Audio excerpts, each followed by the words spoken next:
also looking at this that apart from even the visual communication aspect, we could look at the mass communication aspect also, which everything has to probably be done through writing of other articles and everything. But with art, you could either visualize a particular incident and put it in either you drawing or you expressing yourself through like a flow and a Thank you. Joanne, do you have any comments? Thought I could escape.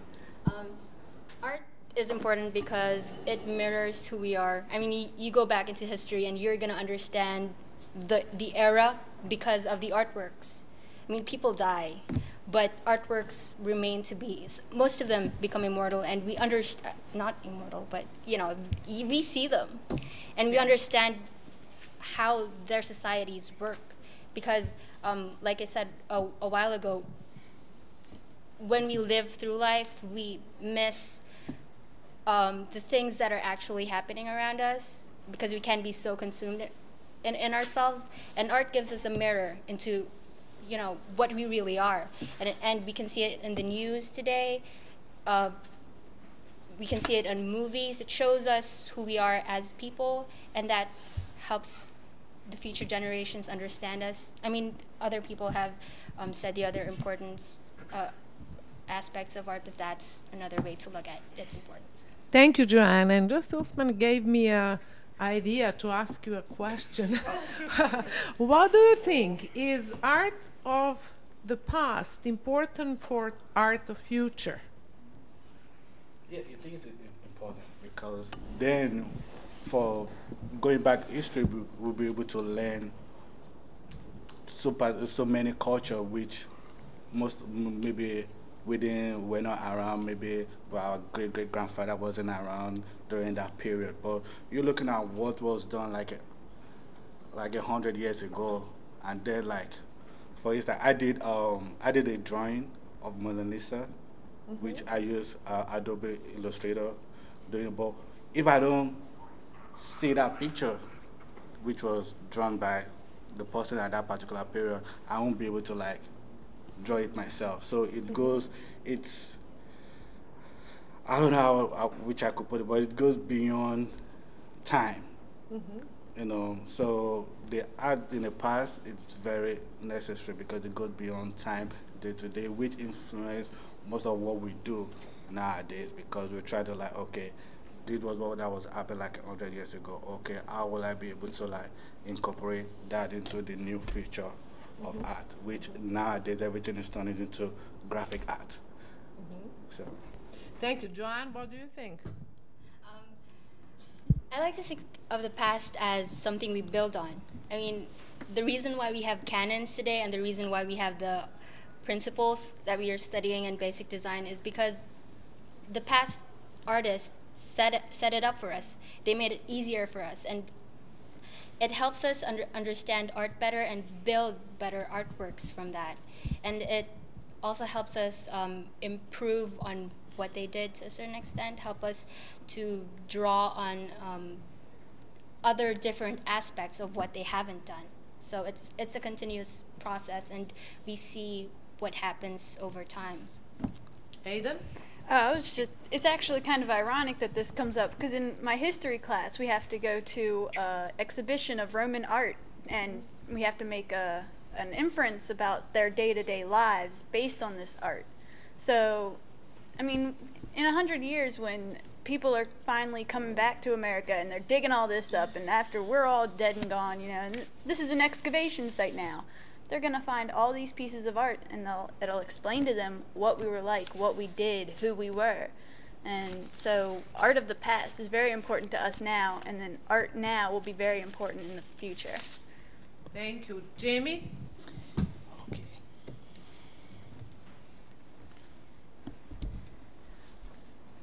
Yes.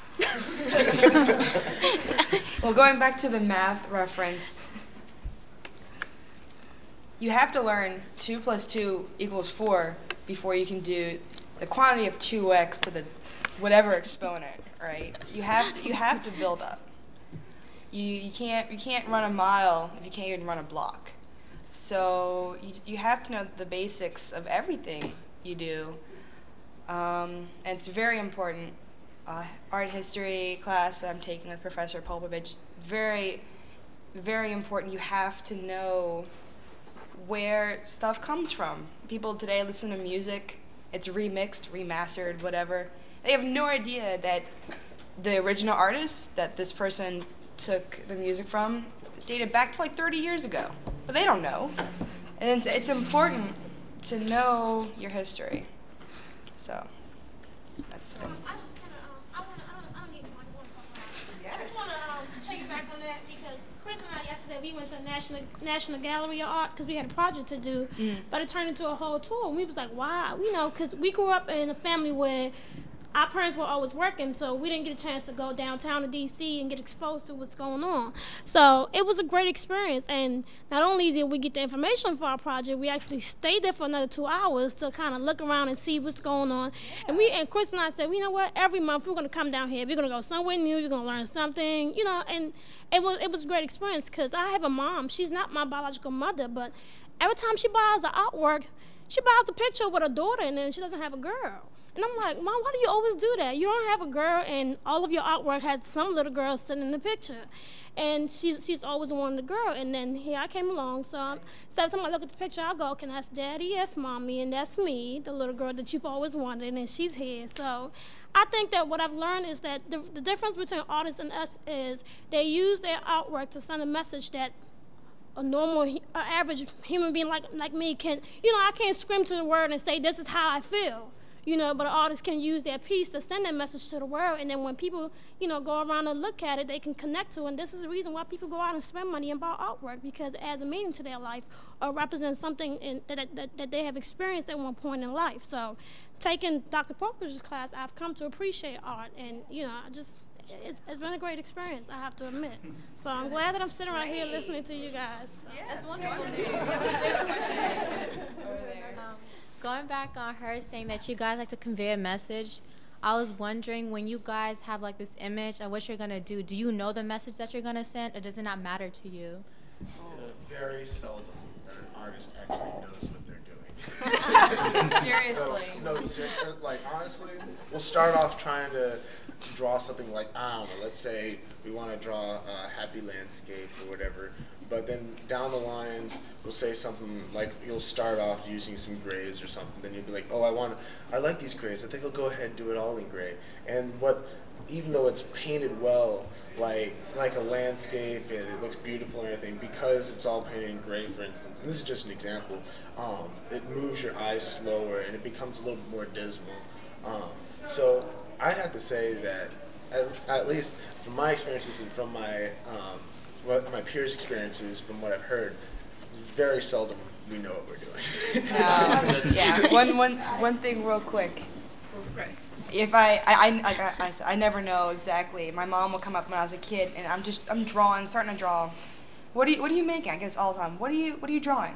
Huh? And I just keep going, and then I don't even know until it's finished. You know, you just keep going. And then there's always, you know, you're doing a picture, and like Stan said, you're trying to draw a happy field or something. You make a mistake, and then you just get pissed. So it just becomes this very angry storm, and it switches just like that. That's how it happens. One little line. Joanne, would you like to add? Yeah. Okay. My artwork has a tendency to go to really dark themes, and I don't understand why, because I like to watch really happy, really silly cartoons, and my artwork terrifies my mother, and I have some, it really does. All my artworks are in the closet because she's terrified of them, but when I make my pieces, I just let loose and just sort of draw out the form, although especially when I'm sketching, and then it becomes more terrifying, especially when I work with my sculptures. And then when it's done, that's when I try to understand why I made that and what was the meaning behind that piece. Because if I started with a meaning, I think I would be too influenced by it and get it to be really literal instead of going for the concept. So, Conan, you would like to comment? Sorry. I think there's. I guess I really shouldn't talk about my opinion on other people or anything, but as far as art is concerned with me, I always try to make it, I know exactly what I'm doing when I'm going to do it. Like that, I did that, I knew exactly that it was going to be that hand, I mean, there's little lines like maybe